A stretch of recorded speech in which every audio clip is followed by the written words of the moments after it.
Aku berdoa lahir satu jemaat yang berbeda. Satu jemaat yang sungguh-sungguh alami pekerjaan firman dan roh yang terjadi dalam dirinya, mengkondisikan dia menjadi sosok pribadi yang utuh, menjadi sosok pribadi yang kuat, menjadi sosok pribadi yang perkasa. Engkau punya kehidupan yang memperkenan hati Tuhan. Dari dalam dirimu ada muncul sebuah kerinduan untuk selalu membenahi hidupmu di dalam hadiratnya, membenahi dirimu di dalam kuasa firman-Nya, sehingga engkau menjadi sosok individu seperti yang sudah dirancangkan oleh Tuhan. Dari ayat firman yang ada, saya mendapati bahwa Tuhan telah menetapkan jati diri kita yang sesungguhnya di dalam Kristus. Halo, amin. Tapi sejak manusia jatuh di dalam dosa, rupa Allah, citra Allah rusak di dalam dirinya. Sebaliknya dosa, dunia, roh-roh jahat, iblis terus mencetak keberadaan kita yang pada waktu itu masih hidup di dalam dosa, untuk semakin hari semakin kehilangan citra Allah, jati diri kita yang sesungguhnya di dalam Dia. Sebaliknya, iblis, dunia, dan roh-roh jahat seperti memberikan kepada kita sebuah jati diri yang lain. Ketika Pastor Stephen menyampaikan firman, saya semakin dibukakan dengan siapa jati diri kita di dalam Tuhan. Tidak seharusnya masalah itu mengintimidasi aku, tapi aku harus berdiri karena sebagai anak seorang raja, aku berhak memerintah atas setiap masalah yang ada. Dan hari ini, ketika firman dilepaskan, saya terima otoritas itu. Saya berkata kepada setiap masalah yang aku hadapi, saya berkata sudah berakhir. Karena posisiku adalah sebagai sang anak. Sebagai sang anak aku sudah meminta kepada Bapakku, dan Bapakku sudah memberikannya kepadaku. Saya benar-benar dimerdekakan. Sampai akhirnya saya bisa bersorak. Akhirnya saya bisa berbangkit. Saya bisa benar-benar menyembah Tuhan dengan leluasa sekali. Dan saya merasakan satu atmosfer yang sangat luar biasa. Saya merasa Tuhan begitu dekat. Begitu dekat sekali dengan saya saat itu. Dan disitulah saya merasakan, saya ini sebagai seorang anak, Bapakku tidak pernah meninggalkan aku. Bapakku tidak pernah meninggalkan saya sedetik pun.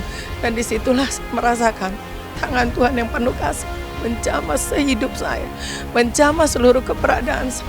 Ada banyak fakta-fakta rohani yang mungkin bertolak belakang dengan fakta lahiriah.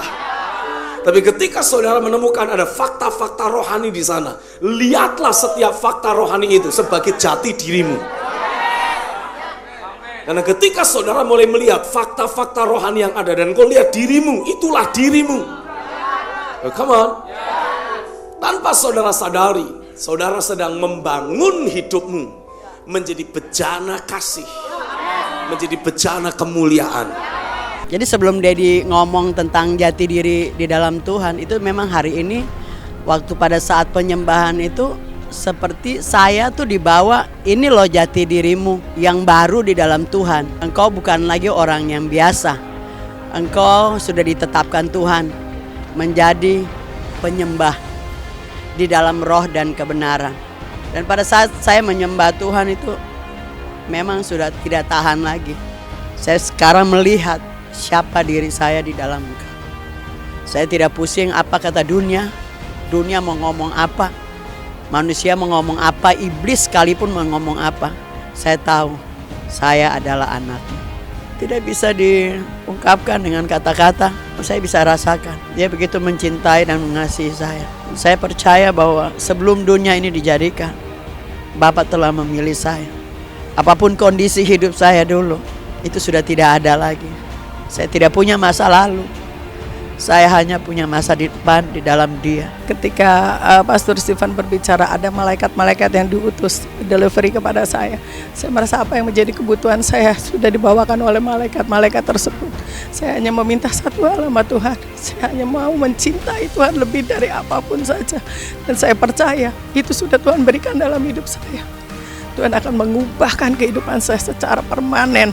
Dan itu tidak terjadi hanya terhadap diri saya, tapi terhadap keluarga saya. Tuhan akan pulihkan semuanya sebelum tahun ini berakhir. Sesuatu yang luar biasa pasti terjadi atas hidup saya dan keluarga saya. Itu yang saya yakini. Hari ini aku berdoa biarlah dari firman-Nya mulai terbangun jati diri yang baru, jati dirimu yang sesungguhnya. Engkau akan mulai memiliki jenis kehidupan seperti yang Tuhan inginkan.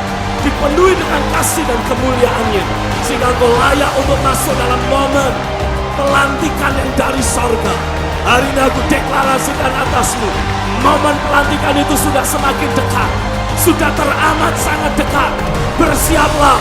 Aku berdoa dalam waktu 1-2 hari ke depan, 1-2 minggu ke depan, firman dan rohnya akan bekerja kuat, ekstra cepat, ekstra keras, bekerja mencetak ulang jati dirimu, meyakinkan engkau akan keberadaanmu yang sesungguhnya di dalam Dia, meyakinkan engkau akan jati dirimu yang baru di dalam Kristus.